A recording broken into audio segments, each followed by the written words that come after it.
Carrefour China announces their intentions towards corporate sustainability by opening their first green store in Beijing. It is targeted to be completed before the 2008 Olympics.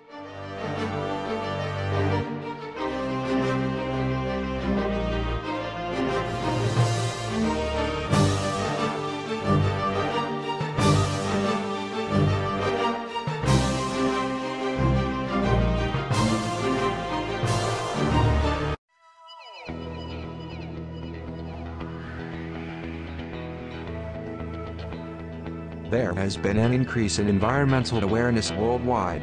In North America, 40% of consumers choose a green product over others. In 2007, manufacturers launched 328 green products, up from just 5 in 2002. Companies are shifting towards green technology because green buildings can bring a 10% reduction in energy costs, and this could in turn boost retailers' profits by almost 6%. Over a 20-year life period, green buildings can yield $53 to $71 per square foot back on investment. China is the world's fastest growing major economy, with average annual GDP growth rate about 10%, making them the world's biggest trader. This phenomenal growth rate has greatly increased the affluence of the citizens of China. But it has also put China under the environmental spotlight. China's CO2 emissions will grow by at least 2.5 to 5% annually from 2004 to 2010. Therefore, China implemented an 11th five-year plan to reduce 20% of energy consumption per unit of GDP between 2006 and 2010.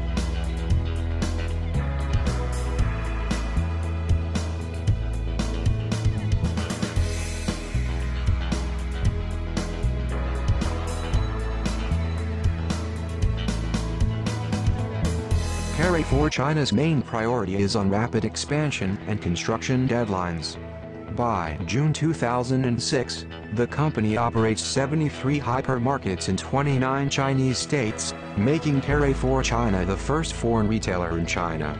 Their 3-year strategic growth program is to launch 100 new hypermarkets from 2006 to 2008. Carrefour China also faced bad publicity for poor food safety and issues on imitation goods and trademark violation of big brands like Adidas and LV. However, the French management firmly believes that building Carrefour China's first green store will be advantageous. So the main issue is to decide if corporate environmental sustainability is needed for Carrefour China now and how to implement a strategy to make the green store a success. Monaco will need to weigh out the benefits and costs of implementing environmental sustainability. The advantages are as followed. First mover advantage by pioneering the industry of supermarkets. This allows Carrefour to gain competitive advantages with media hype. Benefits on long-term saving from cost efficiency and expertise gain for handling future projects due to expectations of China's future regulations.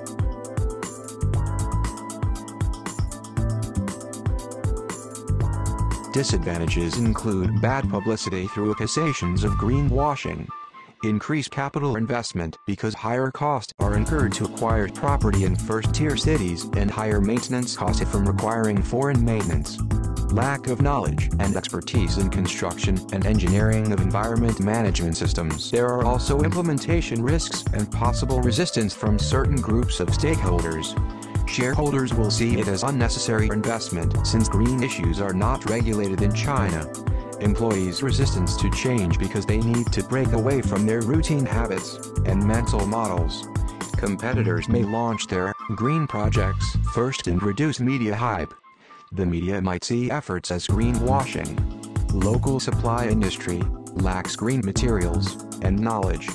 Developers and contractors might undercut Carrefour due to lack of knowledge or credibility. Local authorities' standards and regulations are not well established, making Carrefour's efforts questionable.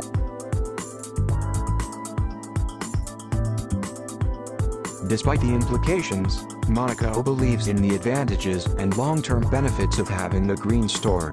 and expects China to establish sustainability practices on businesses in the future. So he has decided to build Carrefour China's first green hypermart in view of the possible risks. What are some ways to mitigate these risks? For shareholders, explain a long-term cost savings and benefits, and the possibility of China increasing their efforts on sustainability. Based on his test store results, cost and revenue projection shows that the initial capital investment required would be $1.4 million to break even within 2.5 years.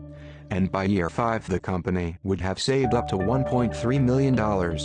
Monaco will need an experienced team to train staff and manage green store projects. So, there is a need to establish a sustainable department in Carrefour China, consisting of experienced personnel to handle machines and to train employees.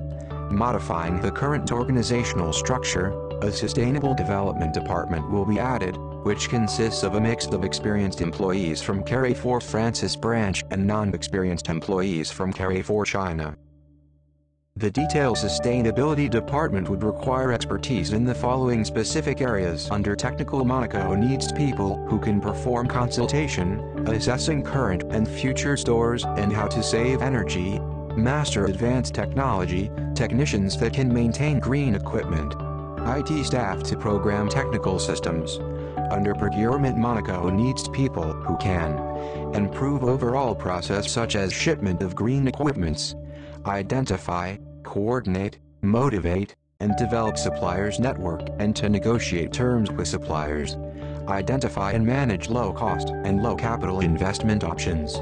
Under human resource, Monaco needs people who can handle recruitment of personnel experienced in overseeing green projects, managing media, training, maintenance and procurement.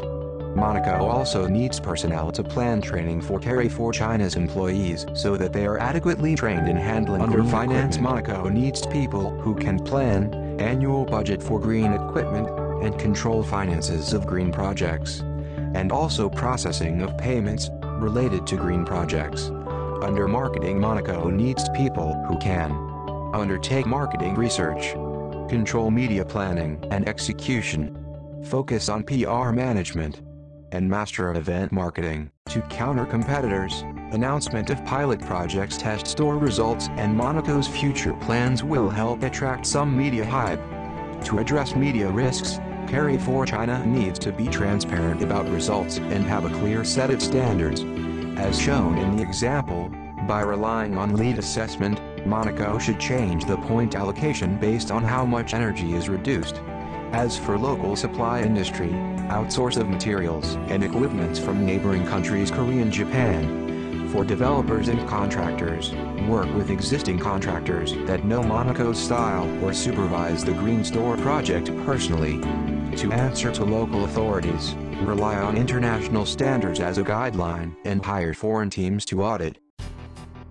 From mid-6 until the end of the year, Monaco needs to plan the layout and property required for the green store.